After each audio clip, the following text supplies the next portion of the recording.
জাতীয়তাবাদী বাউল দলের ১৯তম প্রতিষ্ঠা বার্ষিকী। শহীদ জিয়ার মাজারে ফতুল্লা থানা বাউল দলের শ্রদ্ধা ও দোয়া। বাংলাদেশ জাতীয়তাবাদী বাউল দলের ১৯তম প্রতিষ্ঠা বার্ষিকী উপলক্ষে নানা কর্মসূচির মধ্য দিয়ে দিনটি উদযাপন করেছে সংগঠনের ফতুল্লা থানা শাখার নেতৃবৃন্দ। কর্মসূচির অংশ হিসেবে রবিবার ১৭ই মে সকালে রাজধানীর শেরেবাংলা নগরস্থ জিয়া উদ্যানে স্বাধীনতার ঘোষক শহীদ প্রেসিডেন্ট জিয়াউর রহমানের মাজারে পুষ্পস্তবক অর্পণ ও ফাতেহা পাঠ করেন তারা। শ্রদ্ধা নিবেদন শেষে শহীদ প্রেসিডেন্ট জিয়াউর রহমান ও মরহুমা বেগম খালেদা জিয়ার রুহের মাগফেরাত কামনায় বিশেষ দোয়া ও মোনাজাত করা হয়।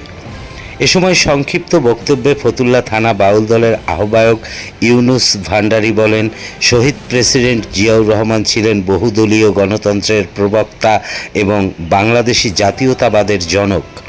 তার আদর্শে অনুপ্রাণিত হয়ে বাউল দল আজ ১৯ বছর পূর্ণ করেছে। তৃণমূল পর্যায়ে বাউল শিল্পীদের সংগঠিত করে জাতীয়তাবাদী শক্তিকে শক্তিশালী করাই আমাদের মূল লক্ষ্য।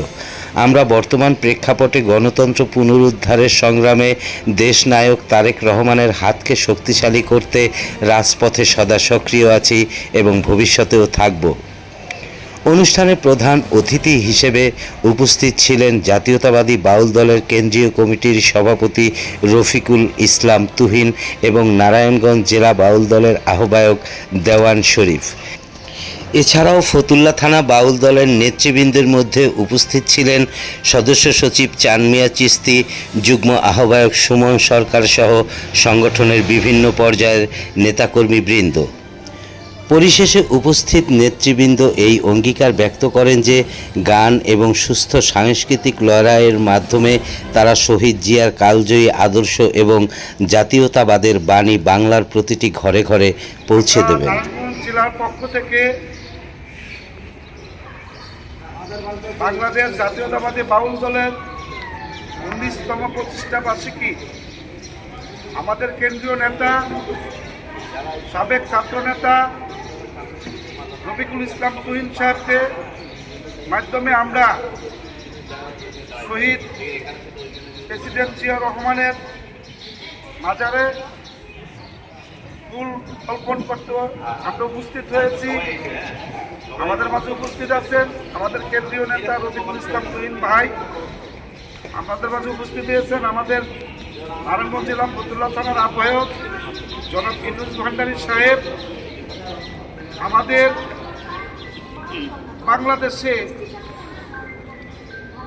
অনেক মাজার, অনেক খানকা ভেঙে দেওয়া হয়েছে এবং খানকার প্রতিনিধি যারা মাজারের প্রতিনিধি তাদের অত্যাচার করা হয়েছে। আমাদের সম্মানিত প্রধানমন্ত্রীর কাছে আমাদের আকুল আবেদন থাকবে বাউল দলের পক্ষ থেকে, এটা দয়া করে যেন মাননীয় প্রধানমন্ত্রী যেন এই মাজারের খানকার এই ব্যবস্থাটা সুদৃষ্টিতে সে রাখে এবং আমরা ২০০৭ সাল থেকে রফিকুল ইসলাম তুহিন ভাইয়ের সাথে আমরা এই বাউল দলে আছি এবং রফিকুল ইসলাম তুহিন ভাইয়ের মাধ্যমে আমরা এই বাংলাদেশে বাউল দলে থাকতে চাই এবং আমাদের রফিকুল ইসলাম তুহিন ভাই কেন্দ্রীয় নেতা আমাদের থাকবে। এটা মাননীয় প্রধানমন্ত্রীর কাছে আকুল আবেদন এবং সকলের কল্যাণ কামনা করি। এ বলে আমার বক্তব্য শেষ। আসসালামু আলাইকুম ওয়া রাহমাতুল্লাহি ওয়া বারাকাতুহু।